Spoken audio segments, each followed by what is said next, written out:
नमस्कार, सनातन विचार में आपका स्वागत है। अगर आपने चैनल सब्सक्राइब नहीं किया तो प्लीज़ सब्सक्राइब करें, वीडियो को लाइक करें, शेयर करें, कमेंट करें। आज जिस पुस्तक पर हम चर्चा कर रहे हैं वह गीता प्रेस गोरखपुर द्वारा प्रकाशित श्री विष्णु पुराण है, सचित्र हिंदी अनुवाद सहित। पुस्तक का कोड 48 है, 48। कुल पृष्ठ इस पुस्तक में 544 हैं। बैक कवर पे गीता प्रेस की कुछ संपर्क की जानकारी दी गई है। 544 पृष्ठों में ग्रंथ जो है वो 465वें पे समाप्त हो जा रहा है और शेष में श्लोक अनुक्रमणिका है। फ्रंट कवर के पीछे यहाँ गीता प्रेस द्वारा प्रकाशित कुछ पुराण, उपनिषद आदि की जानकारी दी गई है। अनुवादक श्री मुनीलाल गुप्त जी हैं। इन्होंने ही गीता प्रेस द्वारा प्रकाशित अध्यात्म रामायण का भी अनुवाद किया है। श्री आदि शंकराचार्य कृत अपरोक्षानुभूति जो गीता प्रेस प्रकाशित करती है उसका भी अनुवाद किया है। और कई अन्य गीता प्रेस की पुस्तकों में, ग्रंथों में जो प्रकाशित करती है गीता प्रेस, उसमें अनुवादक के रूप में आपको इनका नाम मिल जाएगा। मूल्य जो मेरे पास प्रति है उसका 200 रुपये है। ये अनुवादक के द्वारा एक निवेदन दिया गया है, इसका कुछ अंश मैं आपको पढ़ के सुना दूँ। अष्टादश महापुराणों में श्री विष्णु पुराण का स्थान बहुत ऊंचा है। इसके रचयिता श्री पराशर जी हैं। इसमें अन्य विषयों के साथ भूगोल, ज्योतिष, कर्मकांड, राजवंश और श्री कृष्ण चरित्र आदि कई प्रसंगों का बड़ा ही अनूठा और विशद वर्णन किया गया है। भक्ति और ज्ञान की प्रशांत धारा तो इसमें सर्वत्र ही प्रच्छन्न रूप से बह रही है। यद्यपि यह पुराण विष्णु परक है तो भी भगवान शंकर के लिए इसमें कहीं भी अनुदार भाव प्रकट नहीं किया गया। संपूर्ण ग्रंथ में शिवजी का प्रसंग संभवतः श्री कृष्ण बानासुर संग्राम में ही आता है। सो वहाँ स्वयं भगवान कृष्ण महादेव जी के साथ अपनी अभिन्नता प्रकट करते हैं और प्रकट करते हुए यह श्लोक कहते हैं। हाँ, तृतीय अंश में माया मोह के प्रसंग में बौद्ध और जैनियों के प्रति कुछ कटाक्ष अवश्य किए गए हैं, तो यहाँ उसका संदर्भ भी दिया गया है इस नम्र निवेदन में। परंतु इसका उत्तरदायित्व भी ग्रंथकार की अपेक्षा इस प्रसंग को ही अधिक है। यहाँ कर्मकांड का प्रसंग है और उक्त दोनों संप्रदाय वैदिक कर्म के विरोधी हैं, इसलिए उनके प्रति कुछ व्यंग वृत्ति हो जाना स्वाभाविक ही है। आगे यहाँ लिख रहे हैं, संस्कृत में इसके ऊपर विष्णु चित्ती और श्रीधरी 2 टीकाएं हैं। भविष्य में कभी हम इन टीकाओं पर भी चर्चा करने का प्रयास करेंगे, जो वेंकटेश्वर स्टीम प्रेस बम्बई से प्रकाशित हुई है। प्रस्तुत अनुवाद भी उन्हीं के आधार पर किया गया है तथा इसमें पूज्यपाद महामहोपाध्याय पंडित श्री पंचानन तर्क रत्न द्वारा संपादित बंगला अनुवाद से भी अच्छी सहायता ली गई है। पंडित श्री पंचानन जी तर्क रत्न का भी नाम हमने चैनल पे पहले सुना है। वेदांत सूत्र के प्लेलिस्ट में अगर आप शक्ति भाष्य देखेंगे, जो वेदांत दर्शन पर शक्ति भाष्य है, उसके रचयिता यही हैं श्री पंचानन जी तर्क रत्न, और बंगाल से प्रकाशित होते हुए कई ग्रंथों के संपादक भी रहे हैं और बहुत सारे ग्रंथ के अनुवाद भी किए हैं। और शक्ति भाष्य तो स्वयं इन्होंने रचना की है। वो वीडियो उपलब्ध है वेदांत सूत्र वाले प्लेलिस्ट में, शक्ति भाष्य। अनुवाद में यथासंभव मूल का ही भावार्थ दिया गया है। जहाँ स्पष्ट करने के लिए कोई बात ऊपर से लिखी गई है वहाँ इस प्रकार के स्क्वायर ब्रैकेट दिए गए हैं जहाँ ऊपर से बात लिखी गई है, और जहाँ किसी शब्द का भाव व्यक्त करने के लिए कुछ लिखा गया है वहाँ ऐसे सिंपल ब्रैकेट दिए गए हैं, ऐसा कोष्ठ दिया गया है। ये अनुवादक द्वारा निवेदन है। उसका विषय सूची है। कुल पुराण जो है वो 6 अंशों में विभक्त है। प्रथम, द्वितीय, तृतीय, चतुर्थ, पंचम अंश जिसमें कि श्री कृष्ण चरित्र है वो सबसे बड़ा है, और फिर षष्ठ अंश। पुराण विमर्श जो पुस्तक हमने पहले देखी थी उसमें जो पुस्तक का ग्रंथ का परिचय दिया गया है उसका कुछ अंश मैं आपको पढ़ के सुना दूँ। दार्शनिक महत्व की दृष्टि से यदि श्रीमद् भागवत महापुराण पुराणों की श्रेणी में प्रथम स्थान रखता है तो विष्णु पुराण निश्चय ही द्वितीय स्थान का अधिकारी है। यह वैष्णव दर्शन का मूल आलंबन है, इसलिए आचार्य रामानुज ने अपने श्री भाष्य में इसका प्रमाण तथा उदाहरण बहुलता से दिया है। श्री रामानुजाचार्य का जो श्री भाष्य है वेदांत दर्शन पे, वो भी आपको वेदांत सूत्र वाली प्लेलिस्ट में मिल जाएगा। उस पर भी वीडियो उपलब्ध है, अगर आपने नहीं देखा तो देख सकते हैं। परिमाण में यह न्यून होते हुए भी इसका महत्व अधिक है। इसके खंडों को अंश कहते हैं। इसके अंशों की संख्या 6 है और अध्यायों की संख्या 126 है। इस प्रकार परिमाण में यह भागवत पुराण का तृतीयांश मात्र है। प्रथम अंश में सृष्टि वर्णन, द्वितीय अंश में भूगोल का बड़ा ही सांगोपांग विवेचन है, तृतीय अंश में आश्रम संबंधी कर्तव्यों का विशेष निर्देश है। इसके 3 अध्यायों में वेद की शाखाओं का विशिष्ट निर्देश है, विशिष्ट वर्णन है, जो वेदाभाषियों के लिए बड़े काम की वस्तु है। चतुर्थ अंश विशेषता ऐतिहासिक है, जिसमें सोम वंश के अंतर्गत ययाति का चरित्र वर्णित है। यदु, तुर्वसु, द्रहयु, अणु, पुरु इन 5 प्रसिद्ध क्षत्रिय वंशों का भिन्न भिन्न अध्यायों में वर्णन मिलता है। पंचम अंश में 38 अध्याय में भगवान कृष्ण का अलौकिक चरित्र वैष्णव भक्तों का आलंबन है। इस खंड में दशम स्कंद यानी कि श्रीमद् भागवत महापुराण के दशम स्कंद के समान कृष्ण चरित्र पूर्णतया वर्णित है, परंतु इसका विस्तार कम है। षष्ठ अंश केवल 8 अध्यायों का है, जिसमें प्रलय तथा भक्ति का विशेष रूप से विवेचन किया गया है। साहित्यिक दृष्टि से यह पुराण बड़ा ही रमणीय, सरस तथा सुंदर है। ज्ञान और भक्ति का सामंजस्य इस पुराण में बड़ी सुंदरता से दिखलाया गया है। तो ये प्रथम अंश है। इसमें 24 तत्वों के विचार के साथ जगत की उत्पत्ति का क्रम वर्णन, विष्णु की महिमा, ब्रह्मादि की आयु काल का स्वरूप, अविद्या आदि विविध सर्गों का वर्णन यानी कि सर्ग से संबंधित है। नरसिंह अवतार विषयक प्रश्न, फिर उसी संदर्भ में कई सारी स्तुतियाँ भी हैं। प्रहलादकृत भगवत स्तुति, प्रहलादकृत भगवत गुण वर्णन, प्रहलादकृत भगवत स्तुति एक बार फिर से। फिर द्वितीय अंश में भौगोलिक वर्णन आ रहा है, भूगोल का विवरण, भारत आदि 9 खंडों का विभाग, प्लक्ष तथा शालमल आदि द्वीपों का विशेष वर्णन, 7 पाताल लोकों का वर्णन, 12 सूर्यों के नाम एवं अधिकारियों का वर्णन, जड़ भरत और सौवरी नरेश का संवाद। फिर तृतीय अंश में पहले 7 मनवंतरों के मनु, इंद्र, देवता, सप्तऋषि और मनुपुत्रों का वर्णन, सावर्णी मुनि की उत्पत्ति तथा आगामी 7 मनवंतरों के मनु, मनुपुत्र, देवता, इंद्र और सप्तऋषियों का वर्णन, ऋग्वेद आदि शाखाओं का विस्तार जो अभी हमने देखा था, सामवेद की शाखा 18 पुराण और 14 विद्याओं के विभाग का वर्णन, यम गीता भी इसी के अंतर्गत आती है, ब्रह्मचर्य आदि आश्रमों का वर्णन, फिर जात कर्म, नामकरण, विवाह संस्कार की विधि, गृहस्थ संबंधी सदाचार का वर्णन बहुत ही विस्तार से दिया गया है। फिर पुराणों में श्राद्ध जो है वो एक बहुत इंपॉर्टेंट विषय होता है, जिस पे कुछ अध्याय करीब करीब हर पुराण में है। तो यहाँ भी श्राद्ध संबंधित अध्याय हैं। अभ्युदेक, श्राद्ध, प्रेत कर्म तथा श्राद्ध आदि का विचार, श्राद्ध प्रशंसा, श्राद्ध में पात्र का विचार, श्राद्ध विधि, श्राद्ध कर्म में विहित और अविहित वस्तुओं का विचार, ये सब तृतीय अंश में है।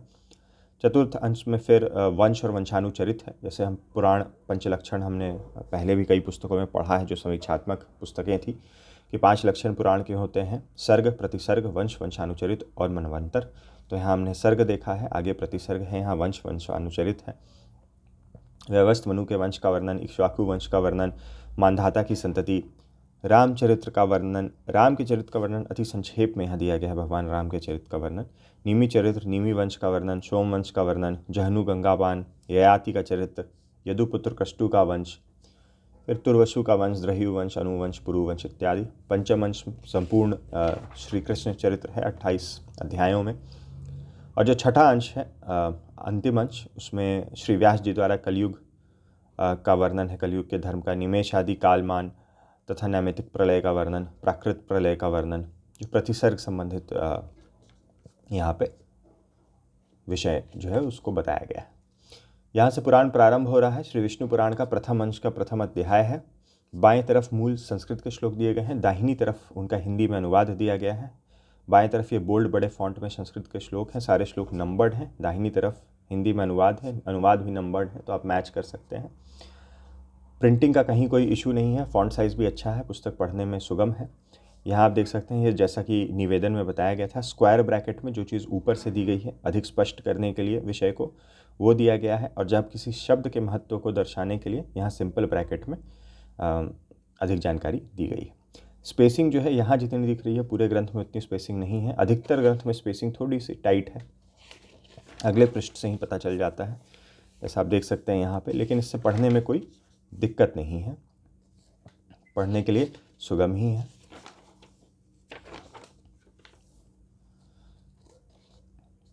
कहीं कहीं आवश्यकता अनुसार फुटनोट के माध्यम से स्पष्टीकरण दिया गया है, कोई चीज़ अधिक समझाने की आवश्यकता है तो वो दिया गया है। अब यहाँ पर जैसे ये सब अहंकारी अभिमानी 28 वधों से युक्त आंतरिक सुख आदि की पूर्णतया समझने वाले और परस्पर एक दूसरे की प्रवृत्ति को ना जानने वाले होते हैं। तो ये जो 28 वध हैं वो क्या हैं, वो यहाँ समझाया गया है। ये सांख्य कारिका में 28 वधों का वर्णन इस प्रकार किया गया है। तो यहाँ मूल प्रस्तुत किया गया है सांख्य कारिका से, और नीचे उसका हिंदी में अनुवाद करके, केवल अनुवाद ही नहीं, उसका थोड़ा विस्तार करके उसको यहाँ पे समझाया गया है। तो इस तरह से कहीं बड़ा कहीं छोटा कुछ फुटनोट देके बताया गया है। पुस्तक सचित्र है, ये कुछ कलर्ड पॉलिश पेजेस में चित्र है, कुछ रेखा चित्र भी हैं। भगवान श्री विष्णु का चित्र है, एक लक्ष्मी जी का प्रादुर्भाव का चित्र है, अक्रूर को प्रथम दर्शन, काल्यवान और श्री कृष्ण, कंस की मलशाला में श्री बलराम, कंस की मलशाला में श्री कृष्ण, श्री बलराम जी की लात से धरती फट गई, पौंड्रक पर श्री कृष्ण का प्रहार। तो ये कुछ कलर्ड चित्र हैं। यहाँ पे इंद्र द्वारा लक्ष्मी जी की स्तुति है। यहाँ जहाँ से इंद्र उवाच है, ये मूल प्रारंभ हो रहा है यहाँ तक, और फिर यहाँ इस तरफ उसका हिंदी में अनुवाद है। तदनंतर इंद्र ने स्वर्गलोक में जाकर फिर से देवराज्य पर अधिकार पाया और राज सिंहासन पर आरूढ़ हो पद्महस्ता श्री लक्ष्मी जी की इस प्रकार स्तुति की। तो यही वो स्तुति दी गई है आगे।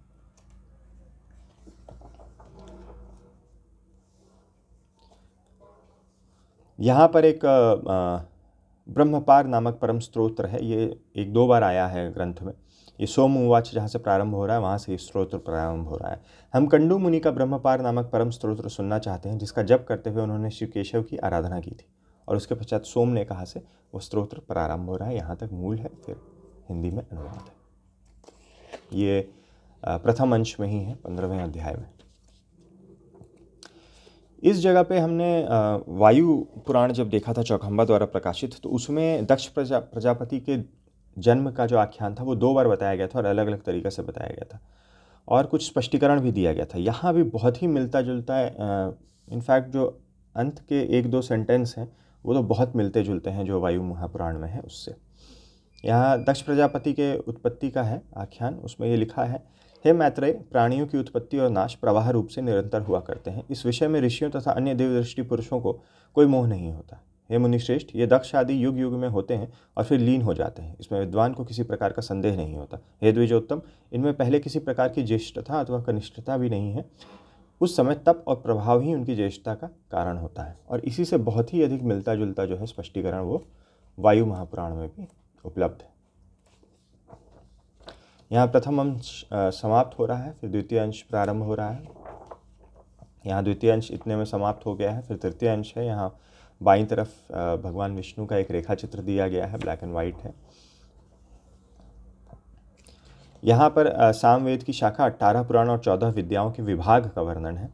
तो हमने एक पुस्तक देखी थी पुराण निर्माणाधिकरण, वो पुराण वाली प्लेलिस्ट में आपको मिल जाएगा, जहाँ पुराणों के निर्माण से संबंधित बहुत ही विस्तार से चर्चा की गई। बहुत अच्छी पुस्तक है।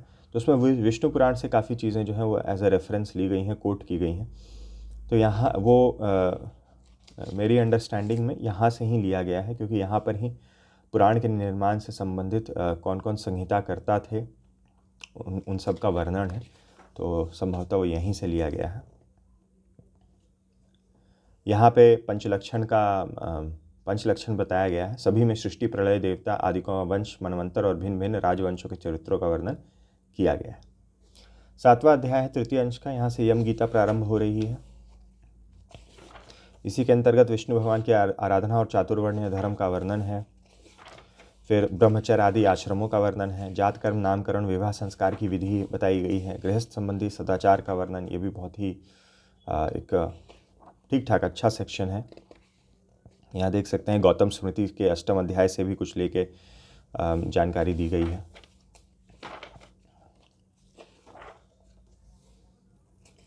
यहाँ से श्राद्ध संबंधित जो अध्याय वो प्रारंभ हो रहे हैं। तृतीय अंश का 13वां अध्याय है, अभ्युदिक, श्राद्ध, प्रेतकर्म और श्राद्ध आदि का विचार। 18वां अध्याय माया, मोह और असुरों का संवाद तथा राजा सत्यधनु की कथा। तो निवेदन में जो जैन और बौद्ध धर्मों पे कुछ कटाक्ष की बात कही गई थी वो इसी अध्याय में आता है। यहाँ माया मोह ने दैत्यों से कहा था कि आप लोग इस महाधर्म को अहर्त अर्थात इसका आदर कीजिए, अतः इस धर्म का अवलंबन करने से वह आहर्त कहलाए। तो ये जैन धर्म संबंधित है, ऐसा कोई बहुत बड़ा ये खंड नहीं है। और बुद्ध धर्म संबंधित इस प्रकार बुद्धियत, बुद्धियध्वम, बुद्धियत आदि शब्दों से बुद्ध धर्म का निर्देश कर माया मोह ने दैत्यों से उनका निज धर्म छुड़ा दिया। ये बौद्ध धर्म संबंधित है। यहाँ से चतुर्थ अंश प्रारंभ हो रहा है। बाएं तरफ भगवान विष्णु का रेखा चित्र है।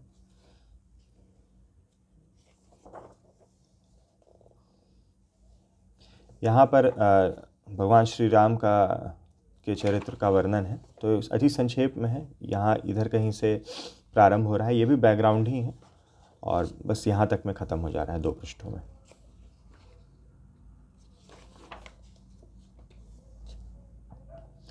यहाँ पे जिस प्रकार से दक्ष प्रजापति की 2 बार उत्पत्ति का वर्णन आता है, वैसे ही महर्षि वशिष्ठ के भी उत्पत्ति का 2 बार वर्णन आता है। तो यहाँ जब मित्रा वरुण से उनकी उत्पत्ति हुई थी तो उस संदर्भ में यहाँ किस प्रकार से दूसरी बार उनकी उत्पत्ति हुई उसका वर्णन आता है। ये चतुर्थांश का 5वां अध्याय है। ये चतुर्थांश में कुछ अध्याय हैं जो बहुत ही लघु हैं, एक एक पैराग्राफ आप कह सकते हैं, बस इतने ही हैं। यहाँ पर भविष्य में आने वाले कुछ राजवंशों का, कलियुगी राजाओं और कली धर्मों का वर्णन तथा राजवंश वर्णन का उपसंहार। यहाँ पर ही जो ये कलियुगी राजाओं का वर्णन आता है उसी में राजा नंद का वर्णन आ जा रहा है, आपको मौर्य वंश का वर्णन आ जा रहा है, चंद्रगुप्त, बिंदुसार, अशोकवर्धन, सुयास, दशरथ, संयुत, शालीशुक, सोम शर्मा, सतधनवा, 10 मौर्यवंशी राजा राज्य करेंगे। उसके बाद कणव भूपालों का आ जा रहा है। तो इस प्रकार से कुछ कलयुग के जो बाद के राजा हुए हैं उनका वर्णन इस खंड में आ रहा है। ये चतुर्थांश में ही 24वां अध्याय है। यहाँ पर कलयुग का कुछ वर्णन किया गया है। कलयुग के बारे में कहा गया है, उस समय अर्थ ही कुलीनता का हेतु होगा, बल ही संपूर्ण धर्म का हेतु होगा, पारस्परिक रुचि ही दाम्पत्य संबंधी हेतु होगी, स्त्रीयत्व ही उपभोग का हेतु होगा, मिथ्या भाषण ही व्यवहार में सफलता प्राप्त करने का हेतु होगा, जल की सुलभता और सुगमता ही पृथ्वी की स्वीकृति का हेतु होगा, यज्ञोपवीत ही ब्राह्मणत्व का हेतु होगा, रत्न आदि धारण करना ही प्रशंसा का हेतु होगा, बाह्य चिन्ह ही आश्रमों के हेतु होंगे, अन्याय ही आजीविका का हेतु होगा, दुर्बलता ही बेकारी का हेतु होगा, निर्भयतापूर्वक धृष्टता के साथ बोलना ही पांडित्य का हेतु होगा, निर्धनता ही साधुत्व का हेतु होगी, स्नान ही साधन का हेतु होगा, दान ही धर्म का हेतु होगा, स्वीकार कर लेना ही विवाह का हेतु होगा, भली प्रकार बन ठन कर रहने वाला ही सुपात्र समझा जाएगा, दूर देश का जल ही तीर्थगत्व का हेतु होगा तथा छद्म वेश धारण करना ही गौरव का हेतु होगा। इस प्रकार पृथ्वी मंडल में विविध दोषों के फैल जाने से सभी वर्णों में जो जो बलवान होगा वही राजा बन बैठेगा। पंचम अंश यहाँ से प्रारंभ हो रहा है, चतुर्थ अंश समाप्त हो रहा है।